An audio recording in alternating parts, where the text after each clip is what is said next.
that for me is like of even how Nigeria is, our country and our continent. If only we can know what we have, we will be confident in it and we will be exemplary. Yeah. The greatest enemy that be fearing me is the enemy on the in of me. The greatest enemy really fear me. Now the enemy on the in of me. Yes, now they drag me back.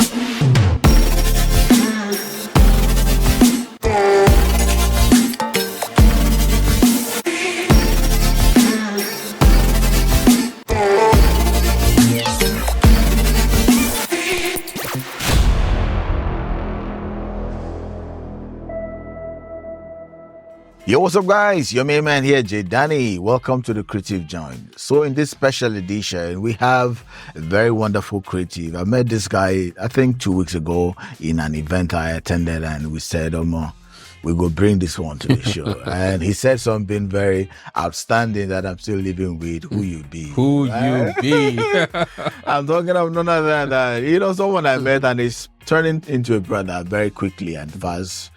Tope Sadiq, yes sir, otherwise called Torpedo Mascaw. Welcome to the show, brother. Thank you, Jay. It's your a pleasure energy, to be here. Your energy is electric, and we're loving it, man. We're loving it. Thank Welcome. you. Bye-bye. Thank you, Jay. All right, so talk to us about this wonderful combination of yours. You are an actor, you are a playwright, you are a poet. So, I think I'm on the best show to be on to explain this to a lot of people, because a lot of people don't understand which one are you really? Who you really be? Yes, who you be.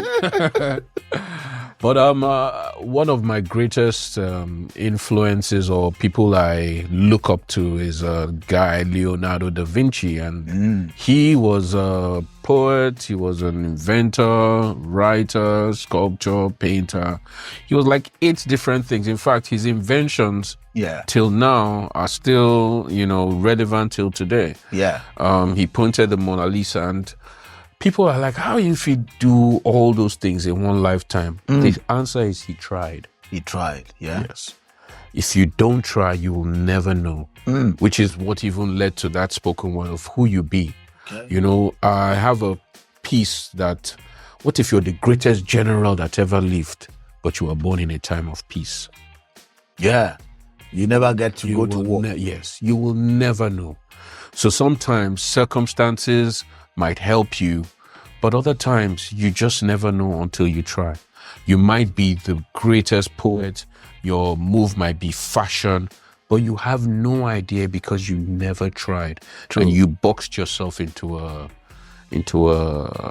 hole and you never bothered to go. So I'm lucky that I have another piece called Trapped in Success. I was telling you about that before, and how people sometimes, because they're successful in one aspect of their lives, they choose to focus on that, since now they bring money, forgetting others. Yes, and not really, but just saying, well, I'll have time, and time doesn't help anyone. Yeah. So the best thing would be if you try as many as you could, and you find out which one. So I started off with music, rapping. Wow. And then I went into poetry and spoken word. And then I was saying how I ran Freedom Hall, which is a platform for other creatives, for about 10 years. It stopped when the lockdown happened. Okay. And I found I had nothing to do. People around me were so creative. People, they make masks. They cook? Wow, I don't even know. This one began logistics business, but I couldn't do anything. Yeah. But then I found that I could write short stories. So I used to write short stories on my DP, and people would always tell me, what happened? Where did this one go? And those short stories are just things that had come to mind. Like there was a series called Tales from Lockdown. Yeah. There was another one called Time Travel Diaries. Another one, Secret Cult Diaries. Wow. And a lady once came and said, I love your stories. And she screen grabbed them and sent them to someone. And it was like, can someone call you? Yes. And he called me and said, gist me about it. And I told him. He was so enthralled. He immediately sent me an agreement And that's how I signed to him. I had to stop writing it on my DP, and that's how I became an author. Yeah. So I started with short stories. I'm presently writing a book called The Hidden. Okay. And The Hidden is about how people have gifts and they have no idea what to do with. Yeah. Like, for instance, if you're a singer, you should be sing, you become a musician if you can play ball. But what about those gifts that people don't really know what to do with? Like, I have a little cousin, and if you take a matchbox and you throw it on the floor, and he'll look at it for 5 seconds and tell you, 63, uncle. And if you count it, there are 63. If you take Coca-Cola and you throw it on the floor, he'll look at you, 13. And it's 13. But what does he do with that gift? Yeah. Does he become an accountant? I mean, what? But those gifts are just pointers to some other things that you have. Yeah. So The Hidden is about people who have gifts and they have no idea what those gifts are about and what it translates into. So yeah, I'm hoping that when I'm done with the book, it will shed light on people's, and it's all down to that who you be. The who you be. Yes. All right, for the viewers and for the benefit of those joining us, in case you don't know what we're talking about, who you be, and it's actually one of his pieces. He was performing. On this very show I told you I attended, and it caught my attention, and that's where I think our love triangle. You did triangle, square. Started, so now square now. All right, come on, look. I have no doubt that the project that you're going to be putting out, there'll be nothing far away from exceptional. But let's talk about your love of art and poetry.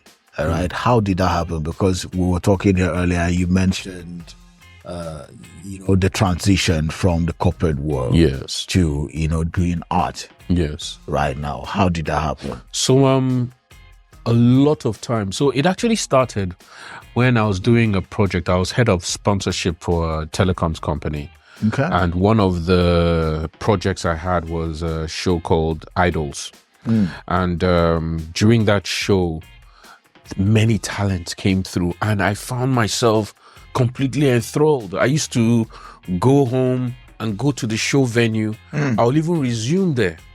And people thought in the office, this guy is really hardworking. I wasn't hardworking. I just really enjoyed seeing people doing their thing. Yes. And then I loved the transition from when people got chosen and then the confidence they built towards the end of the show. At the end of the show, when they perform, they're actually superstars. And the difference was just knowing that, I'm actually good. I'm actually okay. So that scene, the person developed from not knowing, because I was there when they were first auditioning, they were so unsure. Without confidence, yes. They were not and then very by sure the time the show ended, these people were virtual stars. So I think the difference is letting people know that, you bad. Yeah, you did inside. Yeah, there's no one quite like you. Yeah. So once somebody knows that, it's like even in football, when a striker is able to, he goes to a new team, and in the team, first day is strike one, second day is strike, the confidence is tangible. And with the validation for people. Exactly. He did that. Yes. So I found out that I really love that. And I really want people to enjoy that. Okay. And I myself wanted to partake of that. Okay. So all along I'd been this corporate guy who was helping people. And I realized, well, what about you? Yeah.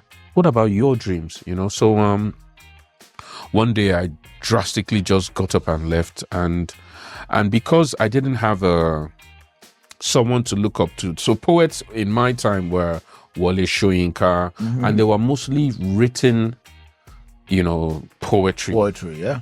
I didn't really have any, poets who were doing the spoken yes. So the reason why Freedom Hall was so that people who had different gifts. Okay. I was telling you about an bank MD who, the guy was very good at drumming. He used to drum in church, but life and this thing had taken him away. Yeah. There was a guy who strolled in with one bag to Freedom Hall one day, and I thought it was a laptop bag. When he opened it, it was a talking drum. So now talking drum you want to do is like, yeah. So he was beating the drum, and when he was performing, there were tears in the guy's eyes. So after I called him aside, bros, why you there? He was like, look, they've driven him out of 2 houses before because of that. He's drumming. So they always beating drum, but his neighbors and the landlord told him, you are disturbing us. So he now used to go to the beach. Okay. And then be playing the drum. And then he found that if he's playing the drum, if he just puts a hat there, people will be coming and giving him money. He didn't need the money. He just wanted a place to play. So when he met with me and I invited him and he came, the fact he was playing and people were clapping, it did something for him. And that's why he didn't mean to cry, but it touched him so much. Yeah. That for me is like of even how Nigeria is, our country and our continent. If only we can know what we have, we will be confident in it and we will be exemplary. Yeah. So I now decided to do spoken word, and after I started, people, and now it's not yet mainstay, but at least there are more people. It's more recognizable. It's more recognized now. Yeah. Like we were speaking off camera, I told you, and you also mentioned, a couple of, spoken word artists that are like global, right? Yes. And they are really doing amazing. Yes, like Amanda Gorman. Yeah. There's a guy who won America's Got Talent, and he was a poet. Spoken word. Yeah. And normally poetry and spoken word is not an easy art form to bring, even in a commercial place. Like at a concert now, it's hard to do poetry and spoken word because you have to first quiet the crowd. Of course. But they want the ginger, exactly. But look, it also depends the kind of concert. True. I must say, we're talking about here, we said something about alternative kind of music. Yes. Look, if you also find those kind of space, it's very easy for you to propagate your art. True. So let's talk about your works. Yes. Of course, which you have actually dropped hints here and there. Yes. In all of the works you've done so far as a poet, maybe as a writer that you are, which would you say is the most outstanding that you can relate with? Like, this not me, as we talk of who you be, right?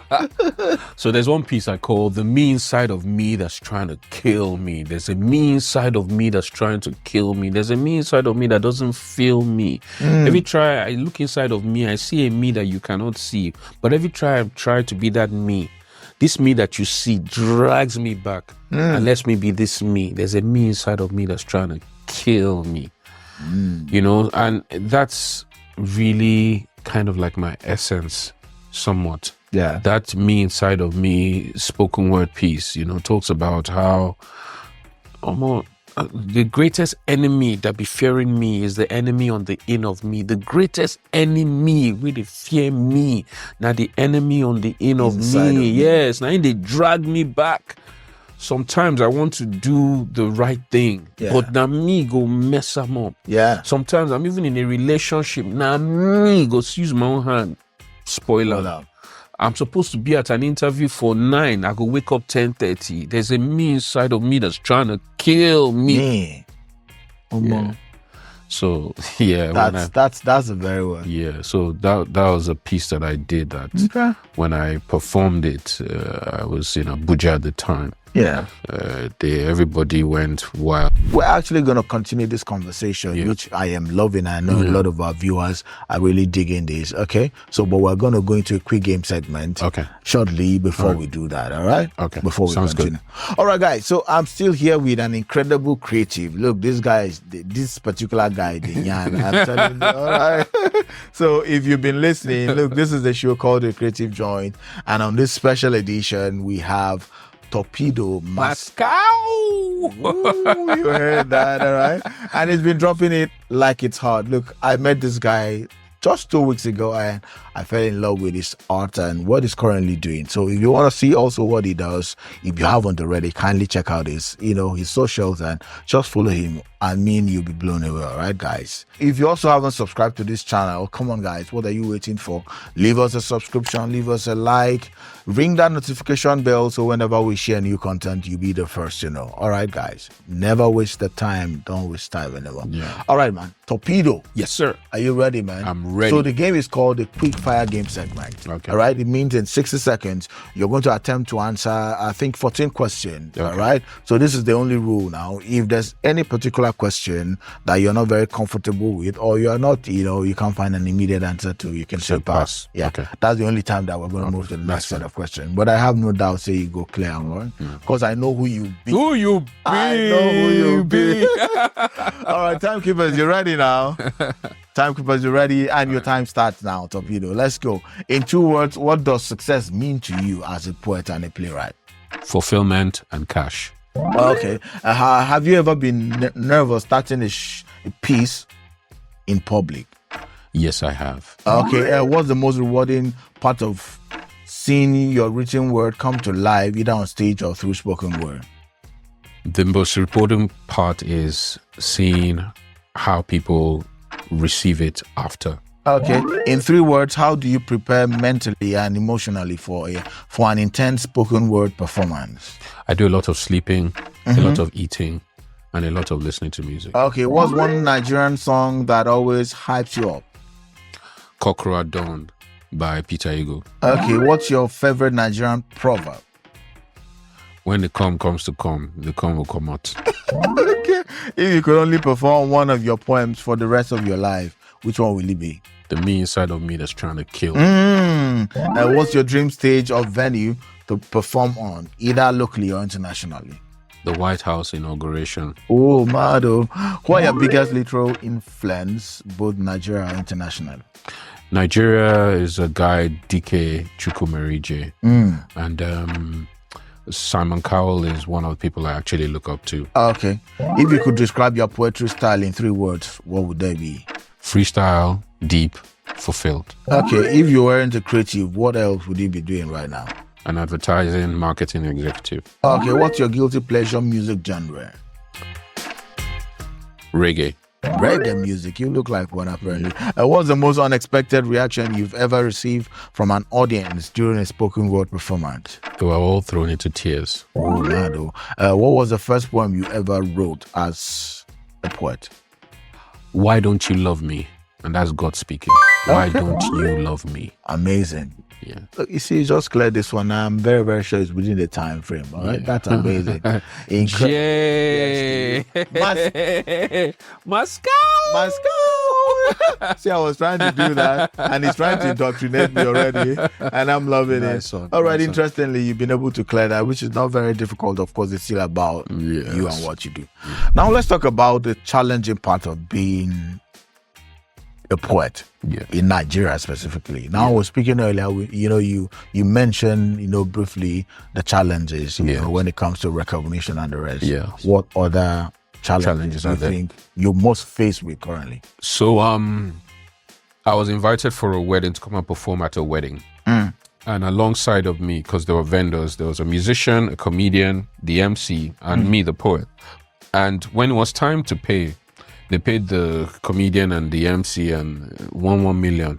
And when I went there, the lady says, there's food at the back, that don't get it when it's cold. So I was like, sorry, what about my pay? She was like, Shebi only talk, you came to talk now. I'm telling you. And she was like, we'll give you something for transport, but there's food. Don't let it be cold. So I had to draw her back and say, no. We don't do that. You won't degenerate my, and all of that. But she wasn't trying, she didn't really see that, because musicians sing. Yeah. Comedians make people laugh. Yeah. Poetry in her Yoruba, kilense no, she be oro lenso. Kilense. New musician, so to her, the reward was just hurry up here before it gets cold, and then we'll give you something for transport. So to her, I couldn't really blame it, because she didn't really see the value. Yes, exactly. Especially you're not coming with them, and all of that, and the result, because like a comedian's fulfillment is when the hall is laughing. Yeah. But a poet's own is when people are thinking, and you can be blessed if people will come back to you. Of course. You know, a musician also has some other perks. Like you have ladies throwing their You will never have that for a poet. You can never see a lady throwing out. Oh, no. The highest they'll do for you is, oh, deep. That guy is deep. Is it deep that we're talking about? Is deep, you know, but those are the things. But what it does is it plants seeds in people. And then the resultant seeds is what is a gift for me. Yeah. So, those are the things. So, but the time will come. Yeah. I will still be in this land when poetry and spoken word will be a mainstay. I feel I was saying it before how I was here when comedy wasn't that, where plays and dramas were not that. So I will be here when poetry becomes a mainstay and we can comfortably live by our arts and craft. So as a poet, we live in a country, not just our country, but in the world, on the continent as well. In the continent, of course, and in the world, you know, as well, where like cultural values are like degenerating so drastically. How do you think in this case we can use poetry to like shape the cultural value in our country, Nigeria? So you see, everything in life is actually a cycle. There are things people are saying that gays and all of that are just coming along. In the Bible, there was a people, they wanted to, the whole town wanted to cane an angel, and Noah's brother was like, no, not even. So it's a cycle. In the old days, older than now, even 15th century, poets were the ones who used to speak to kings. They'd creatively do some things. One of my influences is Fela, because he used to use his art and craft to, you know, criticize, to guide, to speak to the people. And one thing that music does is it keeps it easy. You know, you can say horrible things, but if it has a tune and a rhythm, people will dance to it, you know, but because you're speaking, it's heavier. But poets and spoken word artists always had they are the ones who are actually supposed to speak to the government in a creative way. Of course. You know, without them knowing that, you know, you're being challenged like that.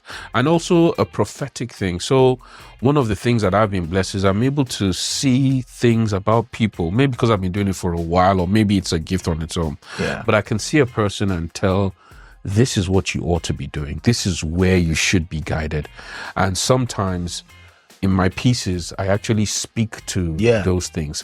So, in that way, I believe it will become more relevant as time goes. Now, because there hasn't been anyone in the past 100 years who is quite like me, in terms of, you know what you're supposed to do and how you're to use your gift to affect the government and the people, then I didn't know who to follow. But because now I know that, well, sometimes the paths, nobody don't go there before. Now you go create the path for others. So now I know that, look, my work is not to criticize the government, which some of my colleagues are doing, but to inspire the people. If you inspire the people, then the people will do what they need to do about the government. So I told you about my friend Dike Chukwumerije, who's speaking to the politics and thinking of the land. I'm speaking more of the people. If you know, people have spoken to people. There was one man who spoke to 5,000 people and they changed their way of thinking. There's a man who came and says, hey, the way you guys were doing this before, not be so. Mona do them like this. He spoke to them. So I will speak to the people as well in my own creative way and let them think about it, that there's another way we can do about this. There's something more we have to give.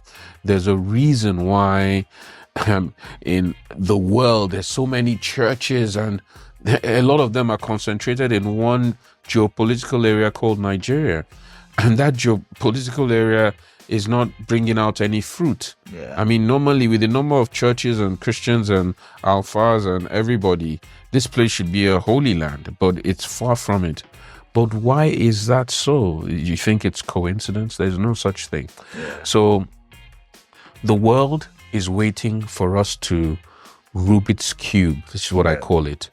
Once we Rubik's Cube properly, it will be a light and an understanding for other people as well. Now you've been one of the leading voices, in the poetry sector, Yes. in Nigeria. How do you think this industry can actually be made to be attractive To others. to others, to also bring young and encourage young upcoming poets, because it's really one thing for an industry just to keep just surviving, an And then industry then to thrive and to become. thrive and then become, so something that else. some other people can actually want to come in, Yeah. and be a part of it. So I'm right now in a car that just needs what they call jump starting. Okay. We need jump starting. So we're pushing this car, and we know that once it starts, it will move. You know, go stop. Stop. But for now, we still need people to push it. Yeah. There's a poet that have been judged on so many different platforms, War of Worlds, People of Poetry, and I can see the younger ones. Their talent is amazing. It far surpasses what we had. Maybe because I don't know, but they're amazing. What we need to do is just put them online. It's like a relay race. Yeah. So those guys we don't go front. The guys at the back just make sure they're Waiting to receive the baton, yeah. And once they do, the fruits or the flanger might not come to us. Yeah. It might not. We have to be prepared Yeah. to go on in spite of it. But our younger ones and our kids, they will surely get it. Yeah. They I will believe surely so. get it. Yeah. You know why I strongly believe so? Because we're also still in this country, in this our era, where the foreign and the Western music was ruling everywhere. Yep. And yep. we also yep. we're still also in this country now. When that now if our a own- DJ jam any foreign music in a party for like 5 minutes too much. Yeah. We were here now when that was the number. But now we're also here where, and we're also here when we're seeing our artists actually bestride the global scene. I was at a game of football, and for there I just see Burna Boy. They talk to Thierry Henry. I wanted to start shouting, no, my God. But I was just moved that, and he was at ease on the global stage. You kidding me? The same thing with all these other guys at Sakerema. Yeah. So the same way I watched them grow and become national and international and then global. It's the same way our art form will also grow and become national, international, and I believe global. so. I believe so. I strongly believe so. And I like your beliefs and what you're doing already, which I mentioned earlier here on the show. We try to encourage and also shine a light on people like that are trying to do something positive, to further change a sector, all right? And change the people's narrative about so, it. So we are strongly behind you, man. Yes, We're I can strongly tell, behind you. Jay. Let's talk about your project, the Freedom Arc project. Yes. All right, because you mentioned briefly. Yes. Can you tell our viewers the details of it? Okay. So prior to that, I'd done something called Freedom Hall. So it started off with Freedom Studios. Okay. And Freedom Studios was birthed after I returned from a trip to Kenya. And while I was in Kenya, the Kenyans came to me and were like, "Oh, we know you very well. We love you. You're Ramsey. You look like Ramsey Noah. You have a juju man." And I'm like, "What?" So in their perception, they believed every Nigerian had a juju man. Why? Because our movies said so. Showcases all those Yes, elements. and I tried to, but they were like, no, you don't know your people more than me. They were telling me that I don't know Nigeria because they'd seen our movies. So when I came back, I was like, you know what? Let's do movies and music that is different, that speaks a different story and a different narrative. So a couple of filmmakers and we started Freedom Studios. But you can have the greatest movies and content, but if no one sees it, then you're on your own. You're in the dark. True. So after some time doing Freedom Studios, we graduated to Freedom Hall. And Freedom Hall initially was supposed to be where those kind of works, alternative, not the usual stuff, could be showcased. But by the time we started it just took a life of its own. Alternative musicians, artists just came, and they were no longer showing movies. And so my movie guys all left and started doing their thing, and Freedom Hall was born. In the middle of Freedom Hall, I set up Freedom Records so that these artists, because a lot of them were so gifted, but they didn't know what to do with it. They didn't know they had no direction whatsoever. They were just happy to perform. A couple of artists like Simi, Adekunle Gold, they all started in Freedom Hall. Wow. I remember Simi coming saying she had to perform on time because she stayed very far and they locked her gate. So when she'd come, I let her sing first. Adekunle wasn't even a singer. He was a graphic designer. Of course. So we did Freedom Records, and we were trying to make it digital, so streams and all of that. Now I'm doing Freedom Arc.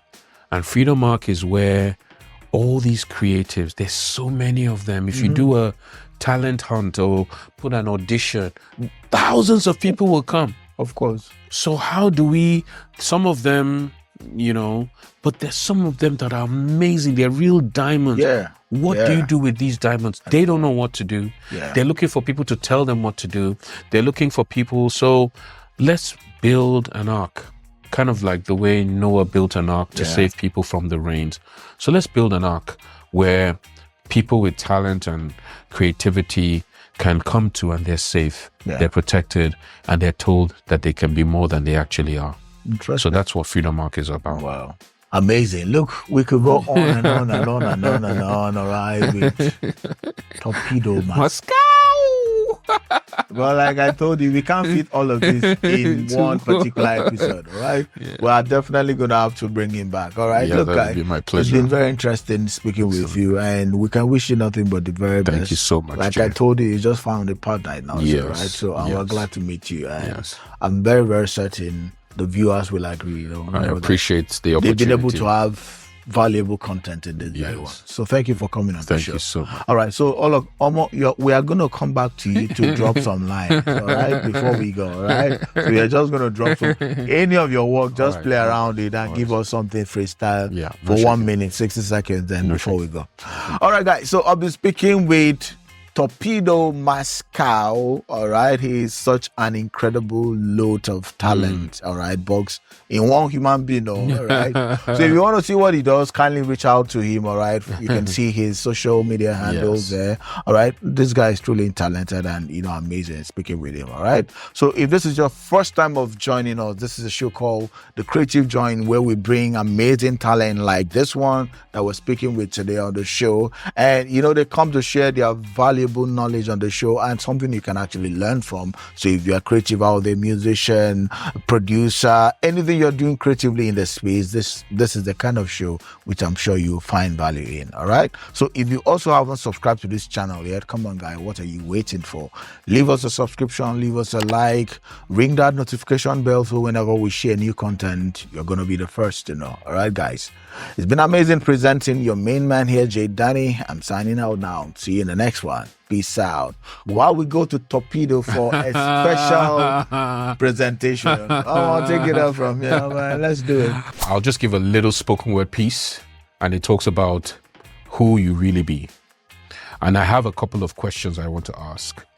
That among 7.6 billion people presently on this earth, why is it that only you have your fingerprint?